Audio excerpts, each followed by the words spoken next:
নীরবতা কখনো শব্দের অভাব নয়, বরং হাজারো না বলা কথার ভার। অনেক সময় আমরা চুপ থাকি, কারণ ভেতরের ঝড়টা শব্দে প্রকাশ করা যায় না।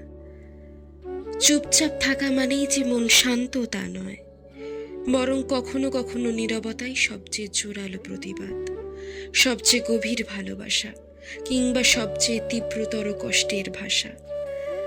নীরব মানুষের চোখে যে গল্প লুকিয়ে থাকে তা কখনো শব্দে লেখা যায় না। তাদের নীরবতা বলে, আমি অনেক কিছু বলেছি কিন্তু কেউ শোনেনি, কিংবা সবকিছু বুঝেছি, দেখেছি, তাই কিছু বলিনি। নীরবতা আসলে এক প্রকার অনুভূতি, যা শুধু হৃদয় বুঝতে পারে।